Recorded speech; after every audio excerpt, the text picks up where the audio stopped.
Okay, so this one is a story from the road. I've hitchhiked across Europe with a friend in 2013.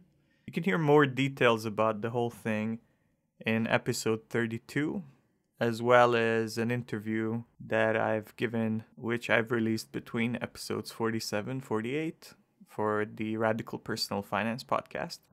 Here's the piece. Enjoy.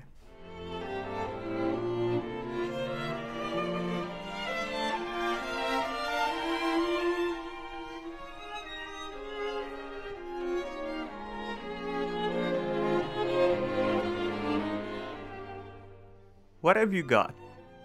I examined the coins in my hand carefully. From no angle did they amount to much.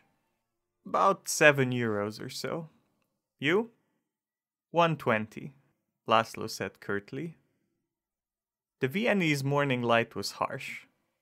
I tried to cheer him up. That's a coffee. Perhaps. Perhaps it wasn't the morning light that was so harsh. Our eyes, tired after a night of stolen sleep in an Austrian border village's train station, might have been at fault. The station manager walked in, looked at us for a second, and claimed that we are waiting for the morning train. We didn't disagree, slept a bit, and snuck out a few minutes before it arrived with the dawn. We hitchhiked to the edge of Vienna and walked to the center. It was the harsh rays of reality that bounced off those coins that morning. We weren't supposed to be here. I bought a bread in a store. Laszlo bought a coffee. We had to do something. He was my roommate, and we dreamt of travels together in the warm summer light of home. As broke students, most options were out of the question. But we did have schemes.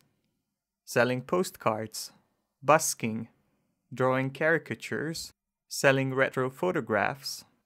These schemes emboldened us, so when we went to Eastern Slovakia for a student event, we didn't return as we should have.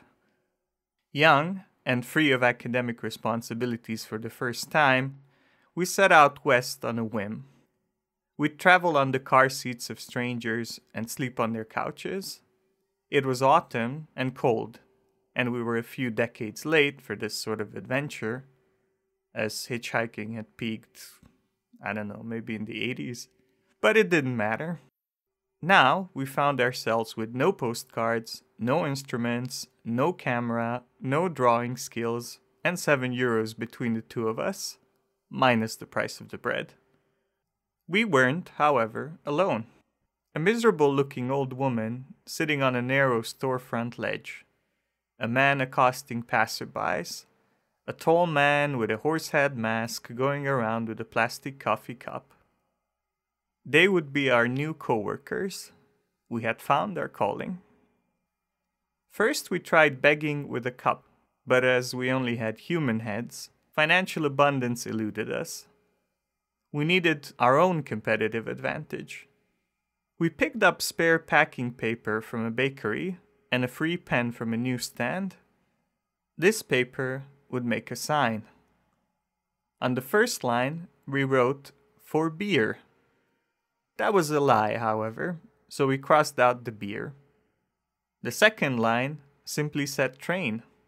That was a lie too, but the truth that we were collecting for food rang untrue on the opulent Viennese high street. With a recommended donation, our sign finally sounded like this. For beer, beer crossed out, train, maybe 50 euro cents? We set up shop near the old woman. She stared sullenly to the ground, ragged and dark. We, on the other hand, smiled and made eye contact, respectable and middle-class looking. I say we, but it was really only Laszlo. I copped out saying I'd look out for the cops. Yes, I timidly hovered around him, but he was the true adventurer. He also had a more charming smile than me. It must have been the right choice, though, because soon we were rolling in dough. Shoppers stopped, read the sign, chuckled, and dropped a coin or two. Our cup held €12 in less than an hour. The old woman, on the other hand, collected nothing. Our confidence was soaring. We beat the pros at their own game.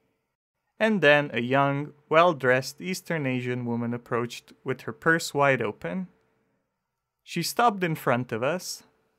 A 10-euro note was ascending in her blessed hands, its last corner barely hanging on to the wallet. "Did you lose your wallets?" her angelic voice said.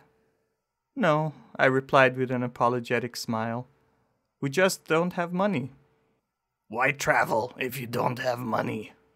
Her face turned to a demonic frown. Her claws tucked the note back in, and she walked away.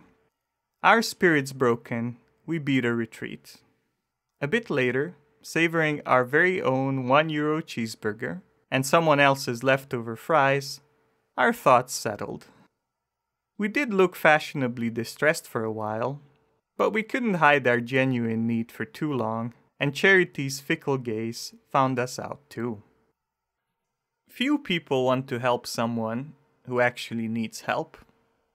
Perhaps this vocation is best left to automotive magnates and wealthy bankers after all.